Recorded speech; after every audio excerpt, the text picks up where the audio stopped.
연결해서 가자. 그런 얘기예요. 자, 그래서 해볼게요. 자, 실제로 지구상에 있는 모든 물질을 분류하는 방법은 다양하죠. 여러분들이 물질을 분류하는 방법이 뭔지 알아요? 먹어도 돼요, 안 돼요? 맞지? 너네 항상 그거지. 먹으면 죽어요, 살아요? 이거지. 너네 물질의 분류 기준은 그거야. 됐어? 네. 자, 저의 물질의 분류 기준은 뭔다? 탄다, 안 탄다예요. 지구상에 있는 물질을 두루 나누면 잘 타는 물질과 타지 않는 물질로 나누는데, 타는 물질을 우리가 뭐라고 그러냐면 유기물이라고 하고요. 안 타는 물질을 뭐라고 그럴 거냐면 무기물이라고 할 건데, 느껴보면 알겠지만 단어의 뜻이 다 들어있어요, 과학은. 그러니까 유기물은 어떤 기체 물질이 들어있어서 잘 타는 물질이라는 거예요. 됐어?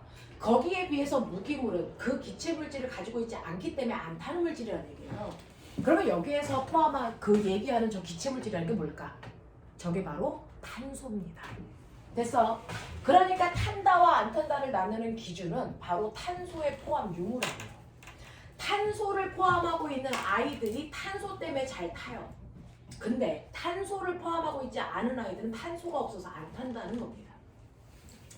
자, 근데 우리 몸을 잘 탄다는 건 우리 몸의 대부분이 탄소로 되어 있다는 얘기예요. 됐어? 그러면 어떤 물질들 속에 탄소가 들어있는 물질들, 예를 들면 포도당도 그래요. C6H12O6. 됐어? 또 누구도 그래요. 메테인이라고 하는 석유도 그래요. 됐어? 이런 식으로 탄소를 가지고 있는 물질들이 잘 탄다고요. 그 탄소를 가지고 있는 물질들을 우린 뭐라 그런다? 탄소 화합물이라고 합니다. 그러니까 우리 몸 자체가 탄소를 가지고 있는 탄소 화합물이라는 거죠. 그래서 잘 탄다라는 겁니다. 됐어? 그래서 우리 몸속에는 탄소를 포함하고 있는 물질이 많구나. 그래서 나는 탄소 화합물이구나. 그러니까 잘 타는구나. 됐어? 네, 그 얘기거든요. 그렇다면 우리 몸은요 뭘로 구성되어 있는지 한번 짚어보고 갈까요? 우리 규민이 몸 뭘로 되어 있을까요? 제가 탄소 덩어리면 쟤는 연필심이에요. 탄소 덩어리는 아니죠. 탄소를 좀 포함하고 있다는 거죠. 그래서 우리 몸이 뭘로 구성되어 있니? 라고 하면 우리 몸은 중학교 2학년 때 배운 거 아세요? 사실은 중학교 때 너네가 뭘 많이 했어. 기억을 못해서 그렇죠. 그래서 우리 몸은 뭘로 되어 있냐면 물단지예요. 물단지. 바보야. 우리 몸은 물단지 무탄으로 되어 있어요. 그래서 물이 70%로 제일 많고요. 그 다음 단백질이고 지방이고 무기염류고 탄수화물이라는 거예요. 알겠어? 그래서 내 몸은 물단지입니다. 그러면 내 몸에 가장 많이 들어있는 원소는 뭘까요? 제일 많은 게 물이니까 물 속에 들어있는 제일 무거운 원소 산소가 제일 많이 들어있고 두 번째로 많이 들어있는 게 탄소예요. 얘 때문에 잘 타는 거예요. 됐어? 그래서 우리 몸이 탄소화합물이라고 하는 유기물로 되어 있다고 표현하는 거예요. 무슨 말인지 알죠? 자, 그러면 이 중에서 탄소를 가지고 있는 게 누굴까? 궁금하죠? 당연히 물은 H2O니까 얘는 탄소가 없어요. 그리고 무기질도 칼슘, 나트륨 이런 걸 얘기하니까 얘네들도 탄소가 없다고요. 그러니까 그걸 뺀 중학교 때 배웠던 3대 영양소 있죠. 얘네가 탄소 덩어리예요.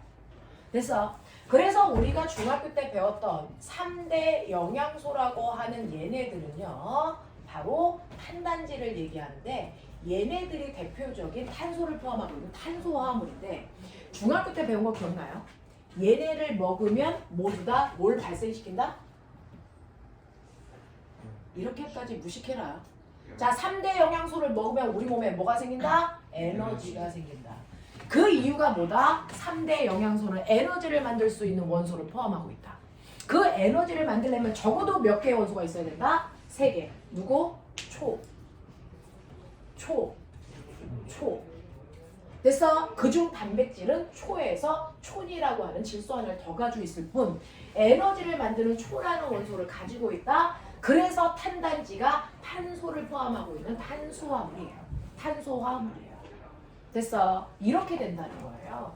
그래서 우리 몸은 이렇게 탄소를 포함하고 있는 물질들이 많이 들어있기 때문에 잘 타는데, 그러면 우리 몸에 있는 3대 영양소 말고 탄소를 포함한 또 다른 물질은 없어? 있어. 그게 바로 여러분들이 부모님을 닮은 거. 뭐 때문이야?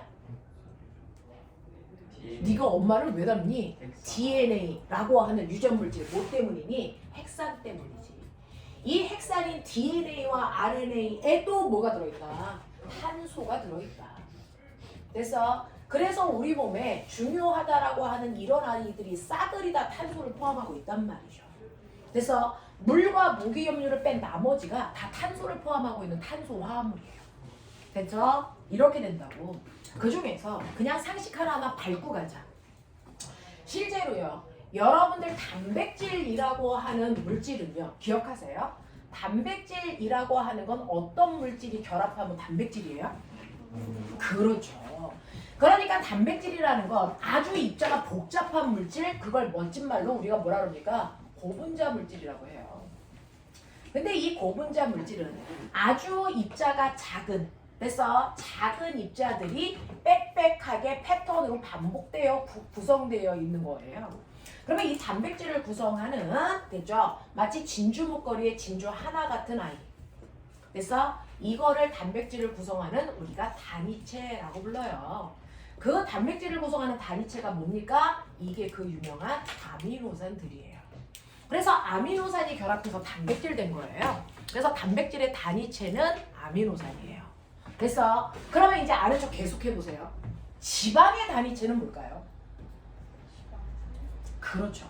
우리는 소화라는 건 고분자 물질을 단위체로 쪼개내는 거잖아요. 그래서 지방이 뭐 될 때까지 소화시켰어? 네, 바로 지방산과 그렇죠. 모노글리세리드가 될 때까지. 됐어? 쪼갰잖아. 얘네들이 지방의 단위체란 말이야. 혹시 아세요? 탄수화물의 가장 큰 입자, 그 아이의 이름이 뭐죠? 그렇죠. 녹말이에요. 그러면 녹말의 단위체는 뭡니까? 그렇죠. 포도당입니다. 그래서 얘네들이 모여있는 걸 우리가 포도당이 모여있는 모든 아이들을 그냥 탄수화물이라고 부르는 거죠. 그래서 얘네들이 단위체예요. 그래서 얘네들이 결합을 해서 고분자 물질인 단백질, 지방, 녹말 됐어. 그중 여고만 아는 척 해봐. 이 단위체라는 건 저분자 물질이잖아. 저분자 물질이 저분자 물질인 간단한 물질이 고분자 물질인 복잡한 물질로 바뀌는 걸 뭐라고 했니? 간단한 물질이 복잡한 물질 되는 물질 대사를 뭐라 그런다? 동화작용. 됐어요? 그래서 아미노산을 결합해서 단백질 만들어지는 게 동화작용입니다. 그 단백질이 다시 아미노산으로 부서지는 건 뭐라 그러죠? 그렇죠. 이화작용이라고 하죠. 됐니? 이 중에서 발열이 동화연이 이화연이? 붙일 때 열이 튕겨 나오니 끊을 때 열이 튕겨 나오니? 끊을 때. 그래서 이화작용이 발열 반응이에요. 그래서 그 이화의 대표적인 게 소화와 흡수가 있어요. 그 중에서 소화라는 건 단백질을 끊어서 아미노산 되는 거예요. 알겠죠? 이렇게 연결해 가는 겁니다. 자, 그러면 이런 식으로 우리 몸은요, 고분자 물질들이 사실은 아주 작은 저분자인 단위체들이 결합해서 만들어지는데, 이 중에서 우리 몸을 구성할 때 가장 중요한 영양소 하나가 있죠. 뭘 것 같아요? 단백질입니다. 그래서 그 단백질이라는 게 어떤 구조로 어떻게 되어 있는지 잠깐 보고 갈게요. 그게 1학기 내용이라 빠진 줄 알았더니 뒤에 풀이 때 다 들어가 있어서 얘기를 해봐 드리는 거예요. 자, 단백질이라는 건 아미노산이 결합되어서 만들어지는데 너네 알아요? 너네 몸에는 몇 종류의 아미노산이 필요합니까? 그걸 우리가 필수 아미노산이라고 하고 아미노산이 20가지가 있어요. 이제 이건 상식이야, 고등학생들의. 그러니까 좀 외워도 아미노산이 20가지가 있고 이 아미노산이 한 가지든 20가지든 얘의 기본 구조가 바로 탄소화물인데요. 그걸 한번 그려볼게요. 우리가 얘기하는 탄소화물로 되어 있는 아미노산은요, 탄소를 중심으로 해서 탄소가 몇 족? 14족이니까 체외곽이 전자 몇 개 있는데 4개 있는데 꽉 채우려면 몇 개랑 공유결합해야 돼? 4번 공유결합해야 돼요. 그래서 하나의 원소가 가장 많은 공유결합을 해야 되는 4개의 공유결합을 하기 위해서 4손 뻗고 있어요. 이걸 누군가가 잡아줘야 됩니다. 됐죠? 그 중에서 한쪽은 수소와 공유결합을 하고요. 그리고 한쪽은 카복식이라고 하는 COOH라는 아이와 공유 결합을 하고 있어요. 그리고 한쪽은 NH2라고 하는 아미노기랑 결합을 합니다. 지금 여기서 졸면 죽습니다. 어차피 학교 가서 공부 제대로 안 하시잖아요. 여기서밖에 안 하시잖아요. 눈 지대로 뜨세요. 그리고 나머지 한쪽에 뭐가 달라붙냐면 여기에 어떤 물질이 달라붙느냐에 따라 20가지의 아미노산이 결정되는 거예요. 그러면 여기에 달라붙을 수 있는 거 몇 가지? 20가지가 있어. 그걸 일일이 다 쓸 수가 없잖아요. 그래서 우리는 퉁쳐서 이걸 그냥 R이라고 쓰고, 옛날에는 이걸 알킬기라고 읽었는데 요즘 한국말로 해석해서 이걸 겨사슬이라고 읽더라. 이런 구조가 아미노산의 기본 구조입니다. 됐어? 자, 이 하나의 아미노산이 단백질이 되려면 또 하나의 아미노산과 결합해야 돼요. 동화작용해야 된다고요. 결합하는 걸 동화작용이라고 합니다. 그러면 하나의 아미노산이 또 다른 아미노산이랑 결합하기 위해서 또 다른 아미노산 하나가 왔다고 치자. 기본 구조 똑같아요. 얘가 이렇게 온다고요. 됐어? 자, 근데 물질을 근처에 갖다 놓는다고 해서 이거 붙니? 안 붙어요. 왜? 인력이 없으니까. 그러면 인력을 만들어야 얘가 척덕하고 붙을 거 아닙니까? 인력을 만드는 방법 아세요? 여기에 있는 카복시기에서 뭐가 떨어져 나가냐면 수산화이온이 떨어져 나가는데요. 말씀드렸잖아요. 수산화이온이라고 OH-라고. 그럼 원래는 중성이었는데 거기에서 OH가 마이너스 전기를 띤 상태로 뜯어져 나오면 나머지는 무슨 전기를 띨까요? 플러스 전기를 띠겠죠. 됐어. 또 아미노기에서 수소이온이 떨어져 나온다고요. 수소이온이 떨어져 나오면 나머지가 무슨 전기를 띨까요? 뭘 띨까요? 마이너스를 띄어야죠. 그래야 플러스와 마이너스가 결합해서 중성이 다시 될 거잖아요. 됐어? 이런 거예요. 그래서 여기서 수소이온과 수산화이온이 떨어져 나오면서 갑자기 이 부분은 플러스 전기, 이 부분은 마이너스 전기를 띠게 돼. 그러면 플러스 전기와 마이너스 전기 사이에는 서로를 뭐하는 힘이 생기니? 서로를 끌어당기는 인력이 생기죠. 그 끌어당기는 인력을 우리는 정전기적 인력이라고 해요. 그 정전기적 인력에 의해서 갑자기 두 개가 척덕 하고 달라붙는다고요. 됐어? 이런 식으로 해서 얘가 결합하게 된다. 이걸 우리는 단백질의 결합을 펩타이드 결합이라고 한다. 됐어? 그래서 아미노산 1번과 아미노산 2번 사이에 펩타이드 결합이 일어나서 척덕하고 붙어요. 그러면 아미노산 2번 옆에 아미노산 3번도 붙어야죠? 그것도 펩타이드 결합을 척덕하고 붙는다고요. 똑같이. 알겠어? 이런 식으로 드르륵 붙으면서 단백질이 되는 건데 이때 펩타이드 결합을 여기 있는 플러스 전기를 띤 입자와 마이너스 전기를 띤 입자가 결합을 해서 펩타이드 결합이 돼서 아미노산이 붙는 건 알겠어. 근데 떨어져 나오는 애들도 잘 봐봐. 떨어져 나오는 아이가 수산화이온 마이너스 전기, 수소이온 플러스 전기. 얘네들 사이에도 뭐가 작용할까? 인력이 작용하지. 그럼 얘네들도 떨어지면서 붙지 않겠니? 그럼 그게 뭐가 될까? 잘 보세요. 이거 네가 아는 애들 뭘까요? H2O 물방울 된다. 됐어? 그래서 아미노산과 아미노산이 결합하는 펩타이드 결합 하나를 만들 때마다 물 한 방울이 또도독 떨어져 나온다고요. 물방울이 떨어져 나오면서 펩타이드 결합이라는 게 줄줄이 연결된다고요. 됐죠? 그래서 펩타이드 결합 여러 개가 단백질 안에 들어있는 거예요. 자, 우리는 여러 개라는 걸 접두어로 뭘로 붙이냐면 그거를 폴리라고 불러요. 그래서 단백질은 폴리펩타이드 결합을 통해 구성되는 물질입니다. 알겠어요? 그러면서 물방울이 또르륵 떨어져 나오는 걸 물방울이 떨어져 나오는 결합이네? 이거를 탈출한다, 물이. 그래서 달라붙는다, 탈수, 축합 반응이라는 어려운 말로 표현할 수도 있어요. 그래서 펩타이드 결합은 탈수, 축합 반응입니다. 됐어요? 이렇게 표현합니다. 탈수, 축합 반응입니다. 됐죠? 자, 그러면 이런 식으로 아미노산이 결합을 해서 단백질이 되는데 이러한 단백질은 내 몸에서 어떤 역할을 해? 모든 역할을 다 한다가 결론이에요. 여러분들 몸에는 항상 단백질이 세포를 만들고요. 내 몸은 모든 것들이 세포로 되어 있기 때문에 단백질이 못하는 일이 하나도 없어요. 그중 첫 번째, 단백질은 3대 영양소니까 먹으면 에너지를 생산하는 거 당연하죠. 그 다음에 단백질이 바로 세포를 만들어요. 그러니까 우리 몸을 구성한다는 거 당연하죠. 그 다음에 이러한 단백질이 효소와 호르몬을 만드니까 우리 몸을 조절한다, 당연한 표현이죠. 그 다음에 내가 만든 세포 중에 하나가 뭔지 아세요? 단백질이 만든 세포 중에 하나가 바로 백혈구예요. 백혈구가 세포인 거 아시잖아요. 아실 나이가 됐잖아요. 백혈구, 적혈구가 세포라고요.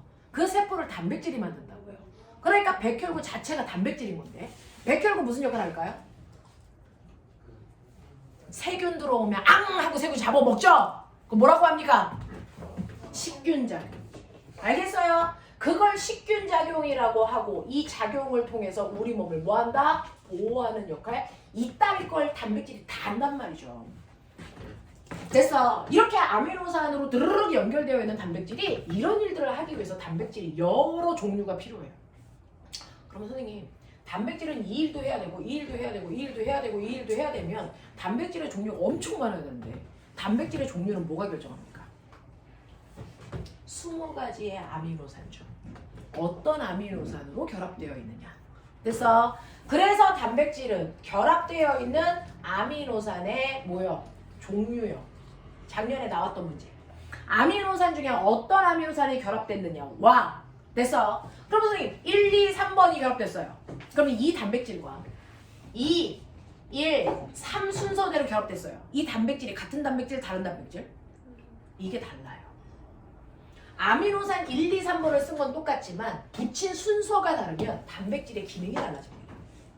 됐어. 그래서 아미노산이 붙은 아미노산의 순서, 그걸 우리가 서열이라고 합니다. 순서. 됐어. 그리고 그 순서로 그 아미노산이 결합이 되어 있더라도 너 고기 익히기 전의 식감과 익힌 후의 식감이 같니 다르니? 단백질이 변했기 때문이에요. 어떻게요? 똑같은 아미노산을 똑같은 순서대로 붙였는데 단지 익혔다는 걸로 뭐가 바뀌어요? 단백질은요. 아미노산이 결합하면서 입체 구조를 만듭니다. 3D 입체 구조. 근데 이게 열에 의해서 입체 구조가 깨지는 거예요. 입체 구조가 다른 모양으로 이렇게 깨져버리면 구조 기능이 달라집니다. 됐어? 그래서 단백질은 어떤 아미노산을 썼느냐, 그 아미노산이 어떤 순서대로 배열되어 있느냐, 그리고 얘네들이 어떤 입체 구조를 띠느냐에 따라서 단백질의 기능이 결정됩니다. 엄청 중요하죠. 엄청 중요하죠. 됐어? 그래서 우리는 매일매일 매순간 단백질을 막 만들어야 돼요. 그 단백질을 만든다는 건 아미노산을 펩타이드 결합을 해서 붙인다는 거예요. 그 펩타이드 결합을 할 때마다 뭐가 떨어져 나오니? 물이 떨어져 나오죠? 그거 멋진 말로 뭐라 그런다고요? 탈수 축합 반응. 근데요, 저 다시 단백질을 끊어서 아미노산으로 만들래요. 왜요? 제가 돼지고기 먹었잖아요. 돼지고기를 먹었다는 얘기는 뭐예요? 돼지 단백질을 먹었다는 얘기예요. 그러면 그 돼지 단백질을 내 몸속에서 뭐하니? 저 펩타이드 결합을 끊어서 아미노산 블록으로 다 뜯어버려. 그랬다가 내 몸에서 필요한 블록으로 다시 조합해서 쓰는 거거든요. 그러니까 네 몸에 있는 그 피부를 만든 단백질, 머리카락을 만든 단백질이 다 돼지고기에 있었던 아미노산을 갖다 결합해서 만든 거예요. 우린 다시 재조합을 했을 뿐 네가 아미노산 스스로 만들지 못하거든요. 이거는 어제 먹은 돼지고기, 됐어? 이거는 그저께 먹은 소고기로 되어 있는 아미노산들이에요. 알겠냐? 그러니까 돼지와 소고기에 있었던 단백질의 아미노산을 다 뜯어야죠. 그래야 우리 몸에서 다시 붙이죠. 그럼 이거 어떻게 뜯어요? 이거 다시 뜯으려면 펩타이드 결합을 끊으면 돼요. 어떻게 끊느냐고요? 얘가 결합력이 생긴 건 전기를 뗐기 때문이죠. 그럼 전기를 안 띄게 하면 될 거 아니야. 어떻게 해요? 다시 여기다 물을 넣어버려요. 떨어져 나온 물을 여기다가 다시 넣어버리면 꼬매가 그 물 중에서 수소 양이온은 여기에 붙어서 다시 아미노기가 되고요. 수산화이온은 다시 여기에 붙어서 카복시기로 돌아가는 순간 중성이 되니까 정전기적 인력이 없어지잖아요. 그러니까 떨어져 나와요. 됐어? 그래서 이 결합을 끊기 위해서는 다시 이 안에 떨어져 나온 물을 집어넣어주면 분해된다. 이 얘기예요. 아, 그러면 단백질을 분해해서 아미노산을 만들기 위해서 물 집어넣어주면 되는구나. 이 물을 넣어주는 과정을 우리 뭐라 합니까? 가해준다, 물을. 그걸 가수분해라고 하는 거예요. 됐어. 그래서 단백질을 아미노산으로 분해하는 건 물 넣어주는 분해니까 가수분해고요. 아미노산이 단백질로 결합할 땐 물이 떨어져 나오니까 탈수 촉각 반응이라고 하고요. 그 결합선을 펩타이드 결합이라고 한다. 알겠습니까? 이렇게 됩니다. 이런 식으로 되면서 내 몸에 가장 중요한 단백질이라는 걸 됐어? 우리가 매 순간 만듭니다. 됐어? 그러면 이제부터 그 단백질을 만드는 과정에 대해서 알아볼까요? 누가 선생님 1번 아미노산 다음에 2번 아미노산 꼽으라고 그러고 그 다음에 3번 꼽으라는 명령 누가 내려요? 그걸 누가 합니까? 핵산인 DNA가 합니다. 됐어? 아미노산 누구누구를 꼽아줘 라는 명령을 내리는 게 바로 유전 정보인 DNA가 그 짓을 하는 거예요. 알겠지? 그래서 우리는 이런 식으로 중요한 단백질을 만드는 됐죠? 일을 하는 핵산에 대해서 배우자 책이 그런 식으로 연결되어 있는 건데요. 됐죠? 그래서 우리는 이제 단백질을 만드는 핵산에 대해서 가보자. 이 얘기입니다. 오늘 내용이 제일 복잡하고요. 새로운 단어들이 제일 많이 나오니까 머릿속에 천천히 잘 넣으셔야 됩니다. 자, 그렇다면 이 단백질을 만드는 역할을 하는 됐죠? 아이가 누구냐면 핵산이라는 건데요. 옛날에 세포 봤고요. 그 안에 핵이 있다는 것까지는 알았어요. 근데 핵 속에 뭐가 있는지 보고 싶은데 현미경이 그렇게 발달되어 있지가 않았단 말이죠. 그래서 핵 속에 뭐가 있는지 눈으로 볼 수 없으니까 사람들은 뭐합니까? 찍어서 먹어봤어요. 그랬더니 핵 속에 산성 들었네 이렇게 얘기한 거예요. 그래서 핵 속에 들어있는 산성을 우리가 핵산이라고 했는데 나중에 알고 보니까 이 핵산이 바로 DNA, RNA였던 거예요. 됐어? 그래서 지금도 핵산이라는 단어를 씁니다. 그 핵산이라는 게 바로 유전물질을 포함하고 있는 DNA와 RNA를 부르는 총칭이 그냥 된 거예요. 그중 DNA와 RNA를 선생님이 간단히 그렸는데 두 개는 딱 봐도 모양이 다릅니다. 구조가 다르다는 거죠. 그래서 어떻게 달라요? 라고 하면 DNA는 두 가닥이 꼬여있는 구조예요. 그래서 이거를 우리가 이중 나성 구조다 이렇게 얘기해요. 근데 RNA는 그냥 한 가닥으로만 되어 있어 꼬여있지 않습니다. 이걸 우리가 단일 가닥 구조라고 해요. 자, RNA에 있는 이 한 가닥이 그래서 한 가닥이 아니고 DNA는 또 한 가닥이랑 붙어서 두 가닥이 이렇게 말려 있다는 거예요. 그게 DNA예요. 그러니까 두 가닥이야 한 가닥이야 그 차이라고요. 두 가닥을 멋지게 이중나성 구조라고 하고요. 한 가닥을 단일 가닥 구조라고 이름 불러주는데 됐어. 왜 얘네들이 따로따로 두 종류 있을까요? 어차피 유전 정보를 저장하고 있다면 그냥 DNA로 있던 RNA로 있던 한 종류로 있으면 안 돼요? 안 돼요. 역할이 달라요. 어떤 역할을 하냐면요. DNA는 컴퓨터의 하드웨어처럼 내 몸에 있는 모든 유전 정보를 저장하고 있는 거예요. 내 몸에 있는 모든 유전 정보를 저장하는 역할을 하고 있어. 정보가 풀로 다 들어있습니다. 근데 그 중에서 풀로 다 들어있는 정보 중 나는 됐죠? 머리카락 단백질을 됐어 만들 거야. 그럼 머리카락에 있는 정보만 복사해서 만들면 될 거 아니야. 했니? 머리카락을 뺀 나머지 적혈구, 백혈구의 정보를 됐죠? 복사할 필요는 없는 거거든요. 그래서 DNA에 있는 정보 중에 일부의 정보만을 카피하는 거예요. 카피해서 단백질 만들어줘 라고 주문 내릴 때 쓰는 게 바로 RNA예요. 그래서 RNA는 DNA가 가지고 있는 정보의 일부분만 복제해서 이동시켜준다. 됐어? 그래서 정보를 이동시켜주는 역할을 하는 게 RNA예요.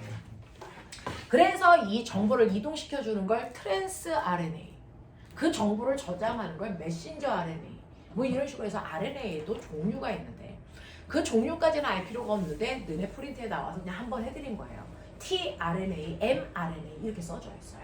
프린트에 보시면 자 이런 식으로 RNA에도 종류가 있지만 우리는 그거는 하지 않습니다. 됐죠? 어쨌든 DNA에는 네 몸에 있는 모든 유전 정보를 저장하고 있는 매체고요. 컴퓨터의 하드웨어처럼. 그 컴퓨터에 있는 국영수 과사 숙제가 들어있지만 그 중에서 수학 숙제를 내려면 수학만 카피해서 내면 되잖아요. 그 수학만 카피해서 내는 USB가 RNA 역할을 한다고요. 알겠어? 이렇게 분업화되어 있는 거예요.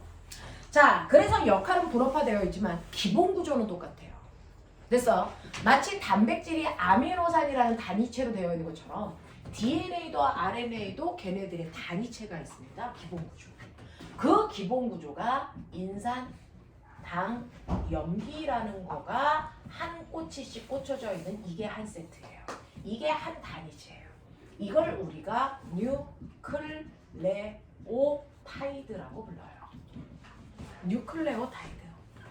이게 뭔지 보여드릴게요. DNA의 하얀색 가닥 A와 노란색 가닥 B가 있는데요. 제가 이거를 잡아당겨서 펼칩니다. 이걸 잡아당겨서 펼치면 A 가닥과 B 가닥이 판판하게 이렇게 서 있다고 치면 되는 거예요. 됐죠? 그 중에서요. 이 가닥의 바깥쪽과 안쪽으로 나눌 수가 있어요. 그 중에서 우리는 뼈대가 있는 이쪽을 바깥쪽 또는 뼈대라고 불러요.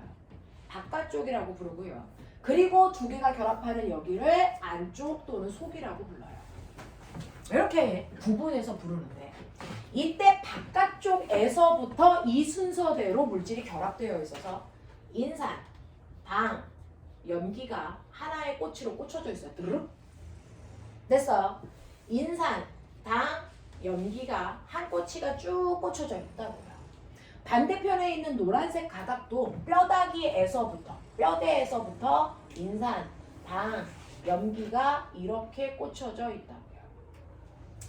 인산, 당, 염기가 이런 식으로 꽂혀 있다고요. 그래서 이런 식으로 인산, 당, 염기가 바깥쪽에서부터 안쪽으로 들어오면서 배열되는데 이때 요거 한 세트를 우리는 DNA 또는 RNA를 구성하는 단위체다 이렇게 부르는 거죠. 그걸 뉴클레오타이드야 이렇게 부르는 거예요. 됐어? 이 단위체는 언제나 인산당 염기가 됐어? 1대 1대 1의 개수비로 결합되어 있어요. 인산 하나에 당 2개 이런 거 없다고. 알겠어? 인산당 염기가 1대 1대 1의 비율로 결합되어 있는데 이때 인산은요. DNA 인산이든 RNA 인산이든 상관없이 H3PO4의 구조로 되어 있다. H3PO4로 되어 있어. 얘 때문에 아까 찍어 먹어봤더니 10만 나온 거야. 얘가 진짜 산성물질이야. 얘 때문에 10만이었던 거고요. 그 다음에 이 당은요. 자, 오각형으로 구성되어 있는 당이에요. 그 중에서 4개의 꼭지점엔 탄소가 들어있고요. 하나의 꼭지점에는 산소가 들어있는데 그 위에 탄소가 있어. 결국은 탄소가 5개 들어있는 당이라서 5개의 탄소로 되어 있는 당이다. 5탄당이라고 불러요. 됐어. 그 DNA에 들어있던 RNA에 들어있던 이 당은 오각형의 당이면서 탄소 5개로 되어 있다. 5탄당이라고 부르는데 그중 오른쪽 끄트머리에 수산화이온이 이렇게 붙어 있는 게 가장 이상적 구조예요. 그 이상적 구조로 되어 있는 이 당이 바로 RNA가 가지고 있는 당으로 이름을 리보스라고 불러서요. 이 리보스에서 R자 따서 됐어? 네, 이니셜을 붙인 거예요. 리보스, 뉴클레오타이드 엑시드. 됐어? 산성이란 뜻이에요. 이렇게 붙인 거예요. 그래서 RNA가 리보스 뉴클레오타이드 엑시드의 줄임말이다 라고 하는 거예요. 그래서 RNA구나. 아하. 근데 DNA는요. 당이요. 이 중에서 산소 하나가 빠져있는 상태예요. 산소 하나가 빠져있기 때문에 산소가 결핍되어 있는 리보스다. 산소 결핍을 영어에서는 D, 이게 결핍이란 뜻이래요. 그리고 산소는 옥시래요. 리보스래요. 됐어. 그래서 산소가 결핍되어 있는 리보스다. 그래서 디옥시 리보스에서 D자 따서 디옥시 리보스 뉴클레오타이드 엑시드예요. 그래서 DNA라고 부르는 거예요. 알겠어? 이런 식으로 되어 있는 구조다. 이런 식으로 되어 있는 구조다. 됐어? 네. 그 다음에 염기라는 게 뭡니까? 라고 하면 바로 이 염기가 유전물질을 가지고 있어요. 다른 데에는 유전물질이 들어있지 않습니다. 바로 이 염기의 유전을 결정하는 인자가 들어있어요. 그 유전을 결정하는 인자가 4종류인데 그 네 종류가 바로 아토미. 은호야 필기해. 귀신 잡는다로 여러분들 기억하시면 돼요. 아톰이라는 아이가 귀신 잡으러 가요. 됐어. 네. 그 중에서 A는 아데닌인데 됐어. 그냥 A라고 읽으시면 돼요. T는 티민인데 그냥 T라고 읽으시자고요. 이름 쓰는 거 안 나오니까. 아톰, 귀신 이렇게 가요. 됐어. 구아닌, 사이토신. 이 네 가지의 염기가 있어요. 그래서 뉴클레오타이드마다 가장 끝에 염기인데 염기에 아데닌이 붙어있냐 아니면 구아닌이 붙어있냐 사이토신이 붙어있냐 티민이 붙어있느냐에 따라 뉴클레오타이드가 네 종류가 있는 거예요. 그래서 뉴클레오타이드가 네 종류가 있는 거예요. 그 네 종류의 뉴클레오타이드가 쭉 돼서 연결되어 있는데 A, G, C, T 그 다음에 T, G, A, A 뭐 이런 식으로 연기가 되어 있다. 그래서 이렇게 한 가닥의 연기가 이 순서로 되어 있다. 그러면 반대편은 연기가 어떻게 되어 있을까?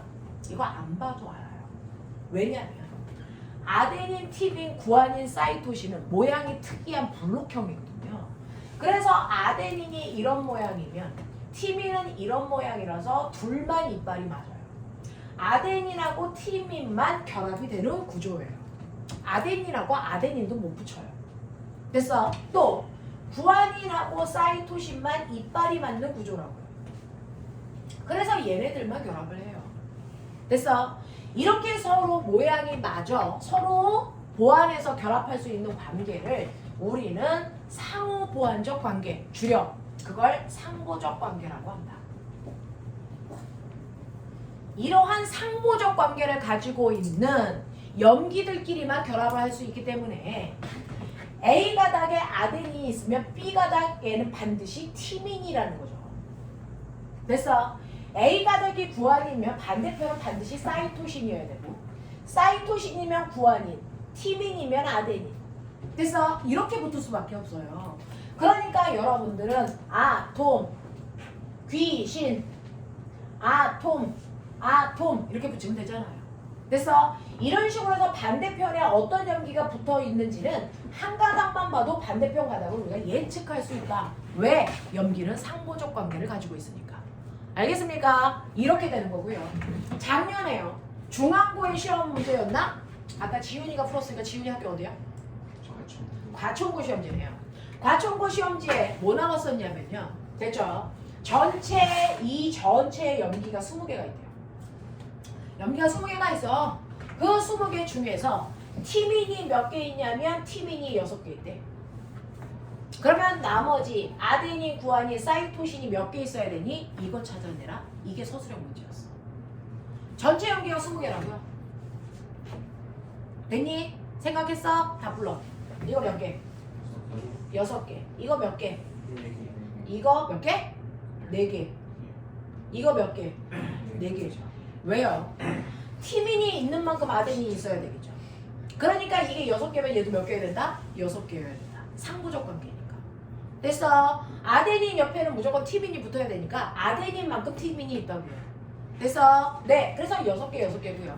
이거 합해봤자 12개니까 나머지 8개가 얘네들의 개수거든요. 그러니까 절반씩 가지고 있으면 되겠죠. 됐어. 이런 것들을 생각할 수 있는 능력을 키우세요. 작년에 나왔던 문제입니다.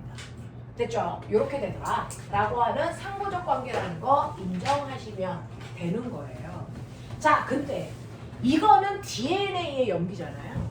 RNA의 염기가 살짝 다릅니다. 뭐가 달라요? 아톰 귀신에서요. 다른 건 다 똑같은데 티민은 DNA에만 있는 거고요. RNA에는 티민 대신에 우라질이 있어요. 원래 이름 유라실인데 우리는 우라질 이렇게 읽어요. 되죠? 네, 우라질 들어있어요. 그래서 여러분들 염기 가닥을 봤는데 티민이다. 오, 이거 DNA 거네. 만약에 티민 대신에 우라실 들어있다. 이거 RNA네. 이렇게 알 수 있어요.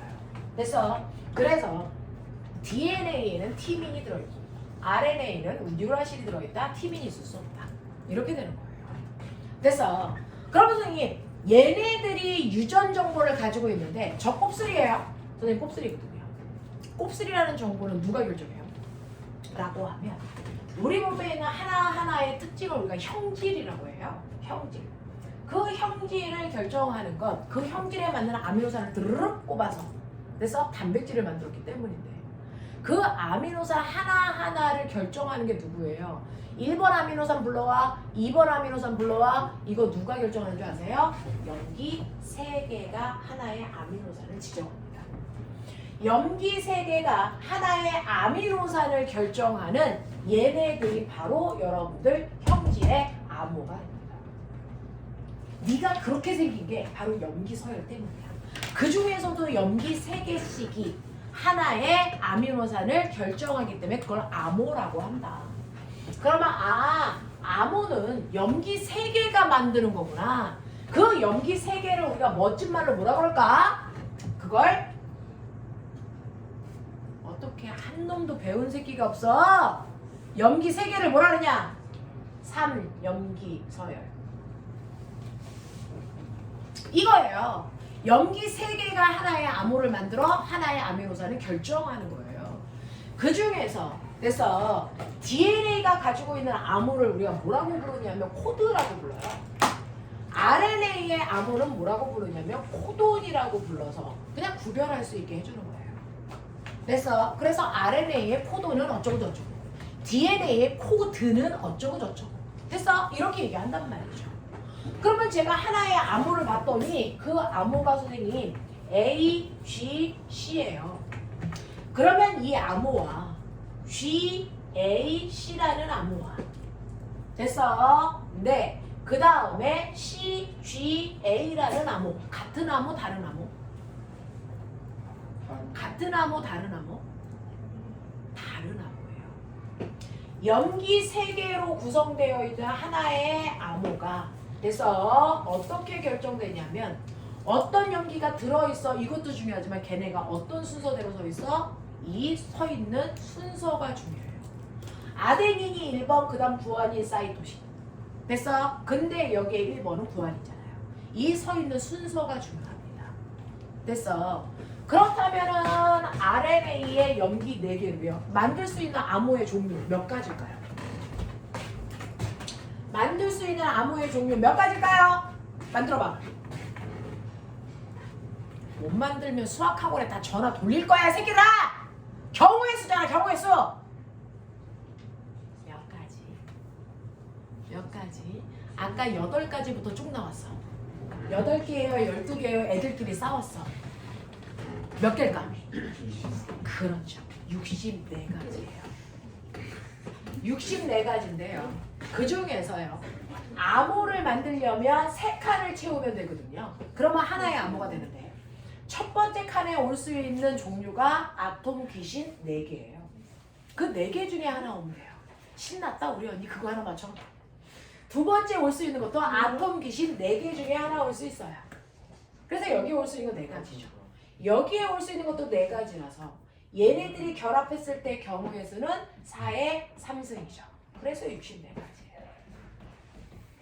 그래서 각각의 DNA, RNA가 64가지의 암호를 만들 수 있네요. 이렇게 되는 거예요. 됐어. 근데 이러한 암호라고 하는 것 사실은 아미노산을 지정하는 됐어. 주문서잖아요. 그러면 얘가 지정하는 아미노산, 얘가 지정하는 아미노산, 얘가 지정하는 아미노산이 다 다를 텐데 아미노산은 몇 종류지? 64가지인가? 네 몸에?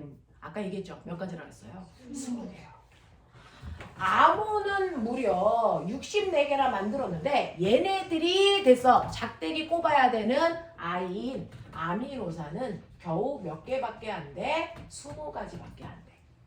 그러면 1대1 짝대기 연결이 될까? 안 되겠죠. 적어도 암호 서너 개가 아미노산 하나를 결정합니다. 하나를 밝혀요. 중복된다고요. 그래서 중복해서 가리킨다. 그렇게 되는 거예요.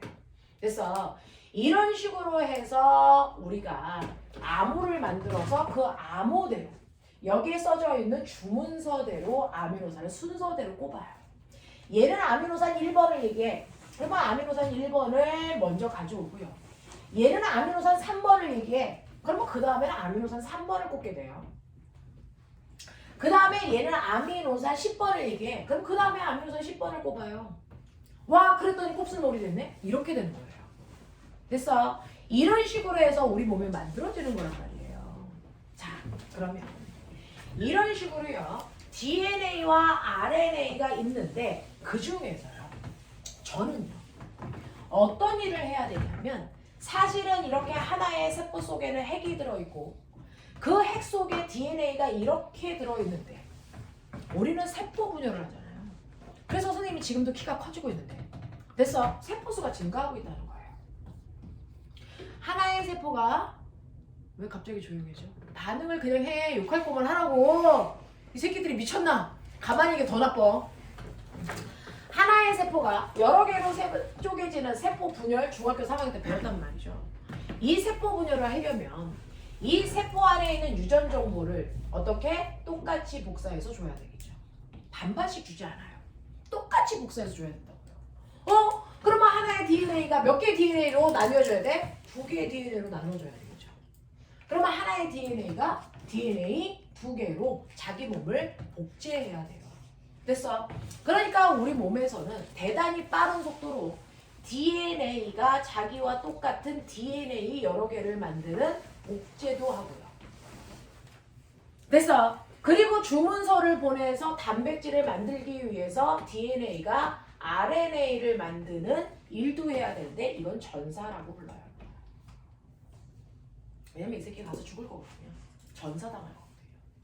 됐어? 전쟁터로 가는 거예요. 그래서 DNA가 DNA를 만드는 건 복제라고 하고요. DNA가 RNA를 만드는 건 전사했다 그러고요. 그 전사된 RNA가 가서 단백질을 만드는 과정을 우리는 뭐라고 그러냐면 이걸 번역이라고 부른다고요. 그 과정을 각각 부르는 명칭을 두니까 복제돼. 그럼 DNA가 DNA 만드는구나. 전사돼. 그러면 DNA가 RNA를 만드는구나. 번역했어. 그러면 RNA가 단백질을 만들고 있구나. 이런 얘기거든요. 됐어? 근데 선생님 그냥 DNA가 막바로 단백질 만들면 안 돼요? 못 만들어요. 왜? 이 단백질을 만드는 장소가 세포 핵막 바깥쪽에 세포질에 있어요. 세포질에 단백질을 만드는 장소인 리보솜이라는 애가 있어서 여기까지 정보를 가지고 가야 되는데 핵 밖으로 DNA가 나오려니까 핵막에 아주 작은 구멍이 있는데 몸이 너무 뚱뚱해서 못 나가. 우리 규민이가요. 쥐구멍을 들어간다고 쳐봐요. 못 들어간다고요. 그럼 몸을 얇게 만들어야죠. 그러려고 얘가 한 가닥의 RNA로 변신하는 거예요. 그래서 그 한 가닥의 RNA로 변신을 하면 그 한 가닥이 여기를 뚫고 나와서 리보솜에 가서 단백질을 만든단 말이야. 이렇게 되는 거야. 알겠어? 그러려고 한 가닥으로 바뀌는 거예요. 자, 그러면 선생님 DNA가 DNA를 만드는 거 어디서 일어나요? DNA 못 나오니까 이게 핵 속에서 일어났어. 핵 속에서 일어나. DNA가 RNA를 만드는 것도 어디서 일어나요? 이것도 핵 속에서 일어나. DNA 못 나오니까. 하지만 RNA가 단백질을 만드는 건 RNA가 몸이 한 가닥으로 바뀌어서 얘가 세포질로 나와요. 핵막 바깥쪽을 싸잡아서 세포질이라고 하거든요. 이 세포질로 나와 거기에 있는 리보솜이라는 장소에서 단백질을 만듭니다. 그러니까 번역이 일어나는 장소만 세포질이다. 알겠습니까? 머릿속에 넣으시면 되는데 우린 이거 한번 해볼게요. DNA 한 가닥이 있어요. 여러분 시험 문제 나옵니다. 이게 주관식이에요. DNA 한 가닥이 있어요. 그래서 DNA 두 가닥이 있다. 두 가닥을 먼저 할까요? DNA 노란 가닥 A와 하얀색 가닥 B라고 하는 두 가닥이 이중 나선 구조로 되어 있어요. 이런 식으로 두 가닥이 되어 있어요. 근데 하나님이 이과한 거 아세요? 공대 나오셨거든요. 머리 진짜 좋아요. 아인슈타인보다 좋아요. 그래서 하나님이 이 복제하는데 실수가 없게끔 어떻게 했는지 아세요? 자, 인산하고 당 엄청나게 센 결합으로 묶어요. 당하고 염기도 엄청나게 센 결합으로 결합시켜요. 그래서 엄청나게 센 결합으로 연결되어 있고 그 다음에 결국은 얘네들이 붙을 때 누구와 누가 결합하는 거냐면 염기와 염기가 달라붙는 거예요. 그래서 이중 나선 구조를 하는데 염기와 염기가 결합되는 부분은 되게 약하게 살살 붙여놓은 거예요. 잘 떨어지게. 그래서 우리가 DNA를 복제하기 위해서 어떻게 해야 되는 줄 아세요? DNA 두 가닥을 드드득 잡아당겨야 돼요. 드드득 잡아당길 때요. 그래서 만약에 서로 결합하는 결합력이 다 똑같다면 잡아당길 때마다 끊어지는 부위가 다 다를 거예요. 근데 그래서 인산하고 당은 센 결합, 당하고 염기도 센 결합을 해놓고 염기와 염기만 약한 결합을 해놓으니 두 가닥을 잡아당길 때 약한 부분만 100% 잘라내는 거야. 그래서 염기와 염기만 약한 결합으로 묶어놨다. 나머지는 다 센 결합이다. 그래서 잡아당길 때는 저 똑딱이만 끊어진다. 알겠어? 그러면 이 염기와 염기의 결합이 뭔데요? 뭔데 그렇게 약해요? 이 결합이 바로 가장 약한 수소 결합으로 되어 있다. 그래서 염기와 염기는 약한 결합인 수소 결합으로 되어 있어. 그림을 보셔도 점선으로 체크가 되어 있어요. 약하다는 뜻이에요. 됐어. 근데 그 중에서 아톰 사이에는 선생님이 두 줄로 그렸는데 네 맘대로 막 줄 개수 바뀐 거 아니지. 귀신 사이에 세 줄 했는데 바꾸시면 안 돼요.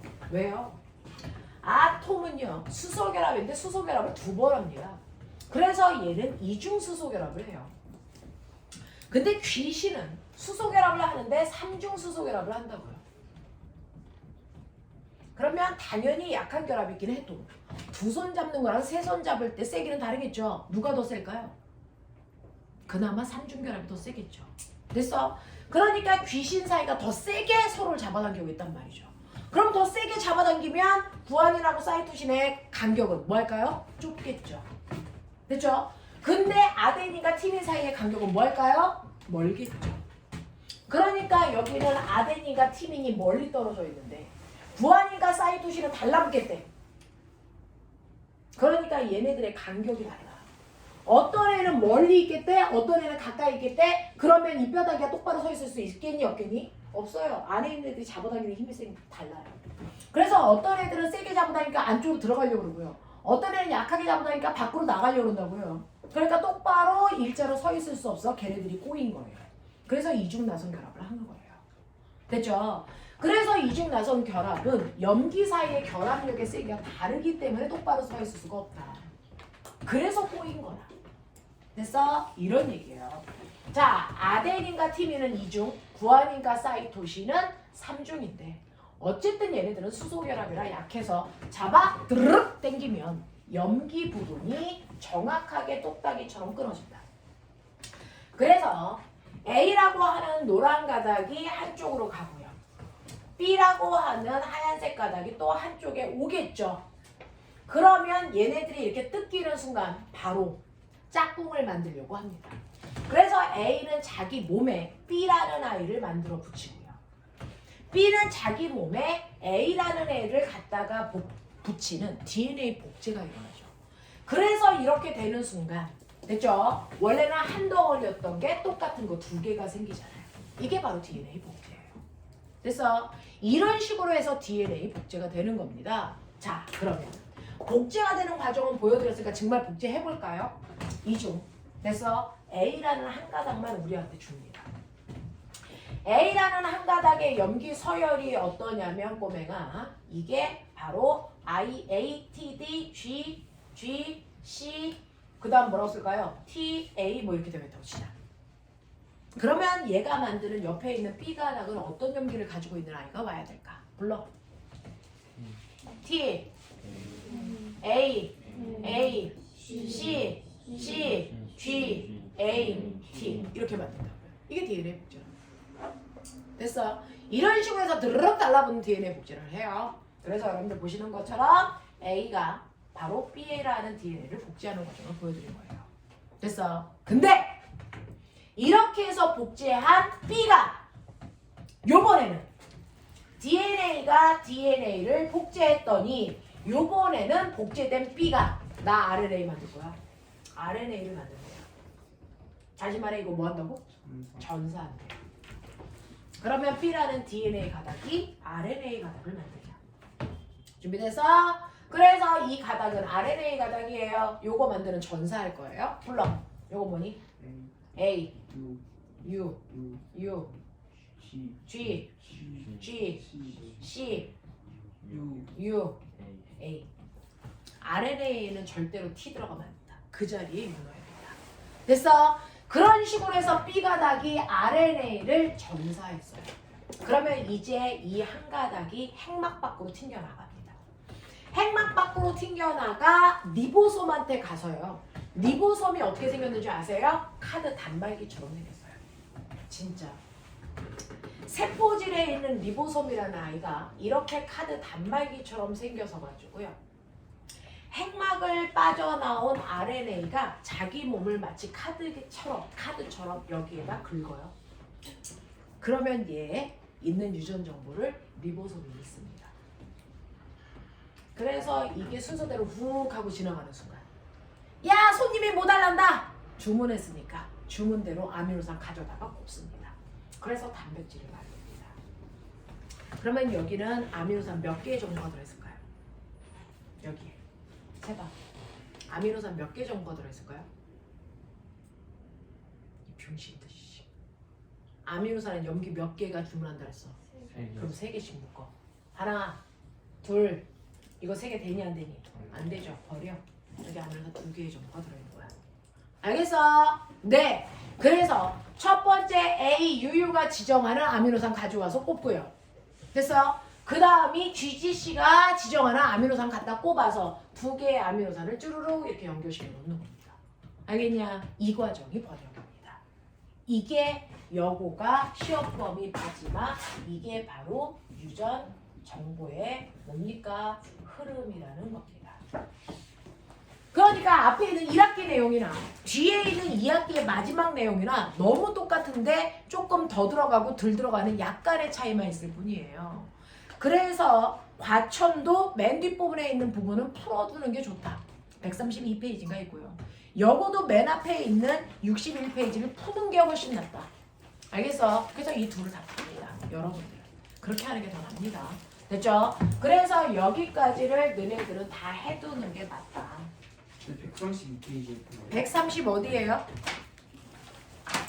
어딥니까? 여기네요. 136페이지. 됐어. 136페이지에 있는 유전 정보의 흐름, 이게 바로 복제, 전사, 번역에 대한 얘기라서 맞아요. 해두는 게 네네네 맞아요. 거기를 해두는 게 훨씬 더 좋다고요. 그래서 문제를 풀기가 훨씬 더 매끄럽다고요. 그래서 과천도 여고도 여기를 해두자. 그래서 네, 그래서 2개를 묶어서 한꺼번에 설명했어요. 이게 앞에 있는 1단원의 생물과 맨 뒤에 있는 생물의 끝부분을 연결해보게 차이점을 못 느끼겠죠. 그래서 이런 내용이야. 이런 내용이에요.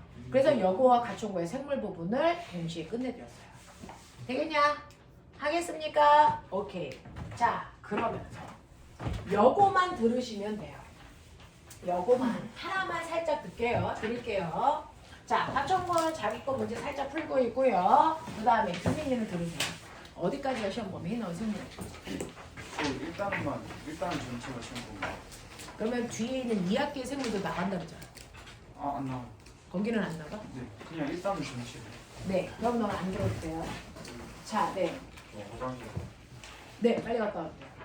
자, 그러면 이러한 DNA가요. 이렇게 핵막 안에 DNA가 이렇게 있는데요. 이게 이중 나선 구조는 이렇게 있지만 사실은 이거를 100만 배 확대한 거에 이 그림이고요. 실제로 DNA 자체는요. 머리카락보다 훨씬 얇은 실로 되어 있는 거예요. 이게 이중으로 이렇게 꽂혀져 있는 거예요. 됐어? 근데 이 DNA 가닥을 그냥 막 여기 이렇게 풀어놓으면 지네들끼리 엉켜가지고 복제가 잘 안 돼요. 엉켜서 막 감긴다고요. 됐어? 그럼 큰일 납니다. 그러면 이게 엉키지 않게 어떻게 합니까? 여러분들 집에서 엄마가 실을 보관할 때 그냥 풀어놓습니까? 그러면 엉키죠. 그러면 엉키지 않으라고 뭐 하십니까? 감아놓습니다. 똑같아요, 우리 몸이. 그래서 이 DNA라는 실을 감습니다. 감으려면 실패가 필요하죠. 그게 뭡니까? 바로 히스톤 단백질 구슬이라는 8개에다가 감습니다. 히스톤 단백질이라는 그래서 구슬 8개를 가져다가 거기다가 DNA를 이렇게 감아요. 지금 63초. 됐어. 또 히스톤 단백질 8개를 가져다가 거기다가 DNA를 마저 감아요. 됐어? 히스톤 단백질들의 프린트에 있어 이년들아. 한번 읽어봐. 이거 고등학교 2학년 생물 1에 있는 거야. 히스톤 단백질 8개에다가 DNA를 막 감아 놓으면 돼. 그래서 이걸 감아 놓은 이게 쭉 연결되어서 이게 중학교 3학년 때 배운 이게 뭐니? 바로 염색체야. 이게 염색체야. 또는 염색사야. 됐어. 우리 염색체 우리 이렇게 그리고 알죠? 요 염색체 요 한 가닥이 요렇게 감겨져 있는 게 어떤 구조예요? 이게 이 구조예요. 그러니까 염색사라는 건 히스톤 단백질을 DNA가 감고 있는 덩어리를 얘기하는데 이때 히스톤 단백질 8개의 DNA가 감겨있는 요게 염색체 또는 염색사를 구성하는 기본 단위체라고 해요. 얘를 뭐라고 하게요? 뉴, 클, 레, 오, 솜.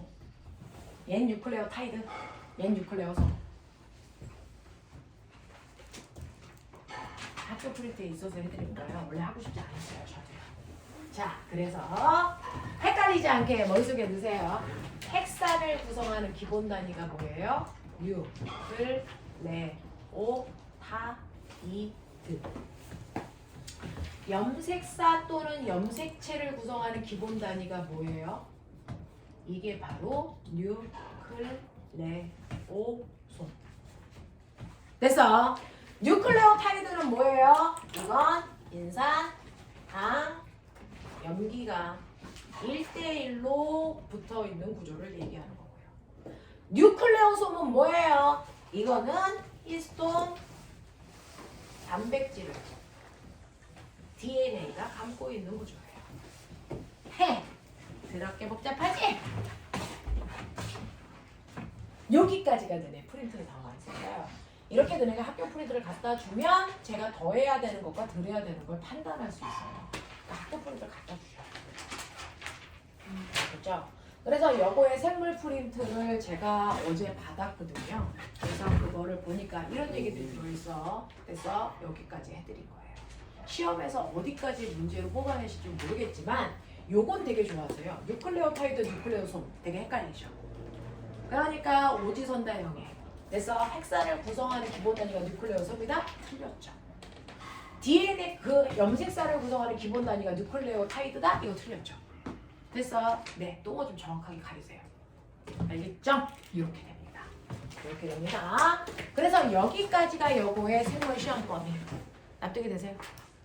그렇죠? 그래서 요거는 제가 최선을 다해서 시험 범위를 빨리 끝내드렸어요. 그렇죠? 워낙에 생물 문제가 어려워서 그래서 빨리 끝내드렸으니까 지금 가지고 있는 자의 중에 그래서 시험 범위 좀 안 풀려 있는 거 푸시고 뒤로 가면 흑백에 그래서 문제 나와 있으니까 그것까지 완성하시면 저한테 책 검사를 오늘 안에 받고 가시면 되고요. 자, 이제 남고하자. 여고 했으니 남고하자. 저희 지금까지 하지 않았어요? 지금까지는 요거 한 거예요. 이제 새롭게 남고 거 할까요? 이제 어디 해야 됩니까? 이제 지각을 구성하는 물질 할 건데요. 꼬맹아, 선생님이 딱 7분만 끊어드릴게요. 7분만 쉬었다 하죠? 오케이.